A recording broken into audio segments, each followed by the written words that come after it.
Hey everybody, welcome back to the channel. In this video we're going to be dissecting the best champions to use, best tactics, best strategies and other piddly crap associated with the launch of this new event, Imperius Rex. We're going to have gameplay against Namor, we're going to have gameplay against Invisible Woman, look at the tricky nodes, and as well, as I said, the best champions to use for the situation. And also, just before going anywhere, if you could do me a massive favour by hitting the like button as well as the subscribe button if you're new to the channel. Thank you. And without further ado, let's jump into the various quests and the various different bosses and the strategies to go against them. Iron Patriot seems like a very straightforward fight, even though Kabam haven't really put in something like an Awakening version, which is kind of cool because if Arc Overload was on with that hitting regeneration ability, that kind of double amount of Arc Overload, then you'll be like, hey Kabam, like, just stop it here.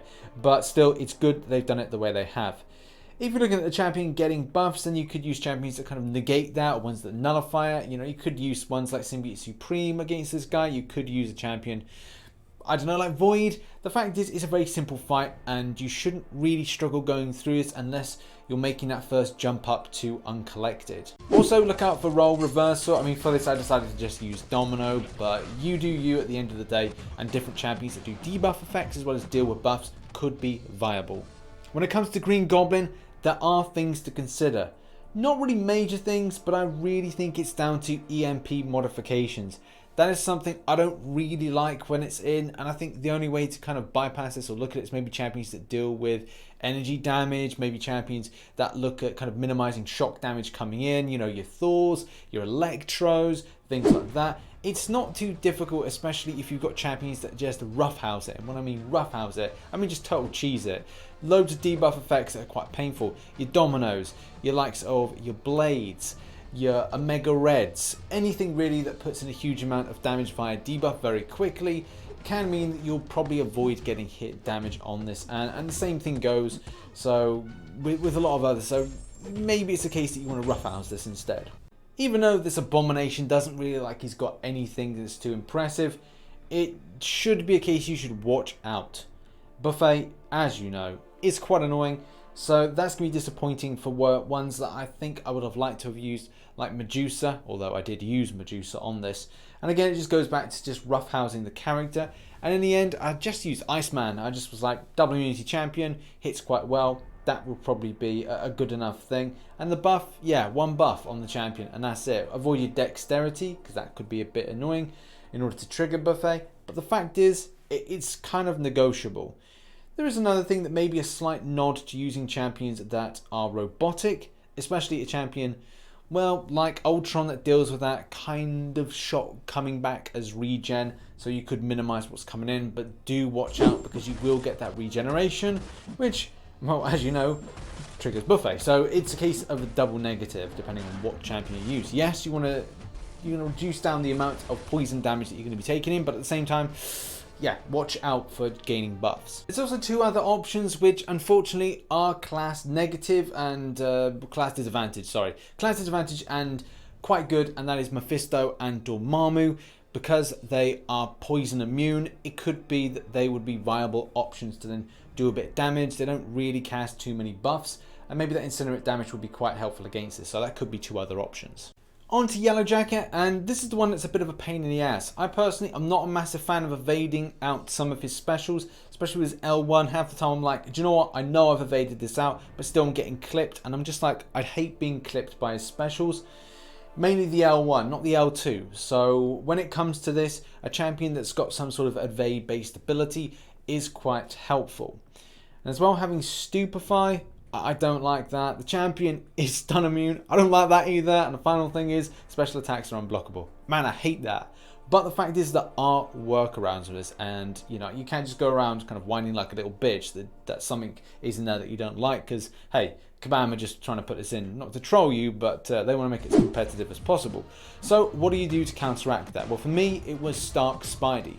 Evade in his ability does mean that it's quite helpful to evade around some of those special abilities, and as well, not get hit. I don't want to hit this guy, and then when I hit him, I want to do it on the intercept. So that was the plan. Do it on the intercept, build up those 10 charges, and smack the living crap out of him, because at the end of the day, I want to get through this. I don't want to spend any revives. I don't want to spend any units.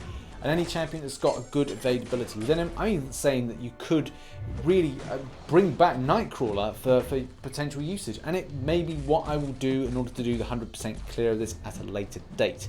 So that's really my top picks there. But if you're worried about being hit by stun, maybe champions that shrug off those effects quite easily. I haven't really tried anything out with Mordo. I don't think he would shoot back Astral Evade with against the enemy with any great force, but that could be a good option. But the disadvantage for me would be it would be class disadvantage. I don't really like that. Rogue is another option for shrugging off that particular effect, and I'm sure there's a whole host of different champions to use in order to shrug off those stun effects if you're worried about being hit. Or if all else fails, just smash in with a debuff effect. Your dominoes, your blades, your bleeds, your poisons. Maybe that could be a thing. Your Omega Red strikes again, maybe. Here's where things get a little bit difficult, and I haven't found many standout champions. There's 3 at the moment that stand out for me against this, because if you look, right, it's killer. You've got Forced Field, you've got Heal Block, Long Distance Relationship, Masochism. Masochism is a big pain in the ass because this champion is very, very defensive, and at the same time, it's difficult to really do an extensive amount of damage through doing physical-based attacks. For me, and what I found was it was all about applying debuff effects or finding champions that could get to a quick L3, and there isn't many of these champions. The first standout champion, and the one that actually kind of cheesed it for me, and that was Archangel. Applying those neurotoxins, yeah, people might say, well, that's a debuff effect. That's not really what you're meant to do. Yes, that is true in theory, but at the same time, it's the only one that did the most exponential amount of damage and also got me the win. So if it's stupid and it works, then it isn't stupid. The other champion, and one that I did predict to be the perfect counter, would be Omega Red. You're getting close to the champion, but not as much to then receive some damage to yourself, but at the same time applying a good amount of debuff damage that you don't have to worry at all. Yeah, you could say that it may trigger stuff with Masochism, but who cares? At the end of the day, it is doing the job. And again, if it's stupid and it works, it isn't stupid. I've also heard some positive things about Iron Man Infinity War, although I haven't tested that out myself. The theory basically says that if you get to the L3, it's going to be beneficial for you to then hit out. And I don't know if that's to the extent of reducing down damage, or it's a case of with the L3, we're talking about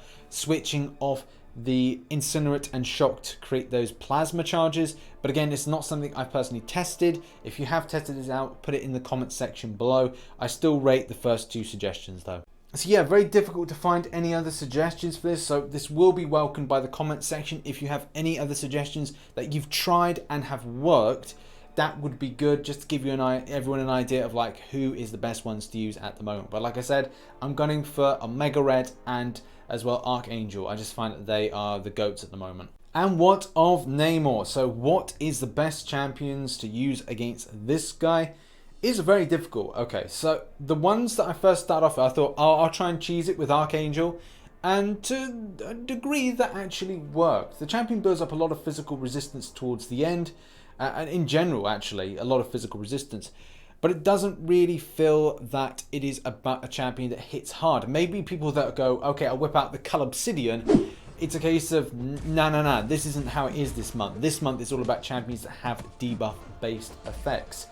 And yeah, physical resistance really kind of minimized the extent of using champions that hit out good amount with things like Fury. It was all about applying in debuffs, and like I said, Archangel was a good choice. Could use as well a champion like Omega Red. So these again could be the GOATs of this particular month. Also, I was using or trying to use Hawkeye to kind of bring down the level of power gain, because the champion builds up a lot of power. So obviously I try to take off about an L1's worth each time, but that's not the case. It must be a case as well in the abilities that I haven't really considered, that the extent of power gain is so much that you can't take off a bar of power. So once it builds over a bar of power, and taking off a bar of power, it isn't a thing. So that's a mistake from my behalf, obviously.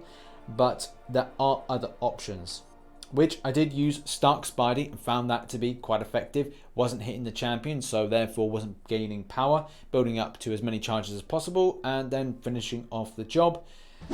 Domino, yeah, okay, could use as well. Debuff effects on there. I think any champion that's got a good amount of debuff effects can work.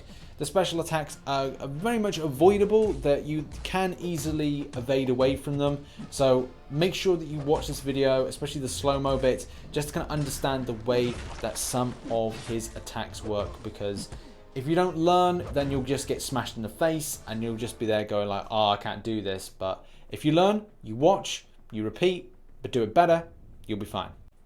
Also, some honorable mentions, some other champions. Notice Gwenpool, if she is awakened, it does mean that she can't die from special attacks. So that's something that's quite important, especially with a champion that does lots of power, gets lots of power, and also does lots of special attacks. Luke Cage with Unstoppable, that's quite helpful. It's not going to be amazing because obviously there's physical resistance, but if you're looking for a champion that's going to withstand a lot of beatdown, then that could be an option. Psylocke for power control purposes. Again, I still don't know if the extent of power control in this guy is actually there, and the options that I'd said about doing debuff effects may be the best option to go down the route of. There we have it. That has been my video all about the best champions to use against the bosses in Imperius Rex this month. Look out for Archangel and Omega Red being the GOATs of this one, the pure MVPs of this particular event. And yeah, don't forget to keep up to date with the community, with over here with the MCC news, as well as some other content that I've done down here. And also subscribe to this channel as well as the Stormbreaker gaming channel, which is below, for other games that is not associated with comic book ones. But thanks very much for watching. I've been Rich the Man. Like and subscribe, and I shall catch you in the next one. Bye bye for now.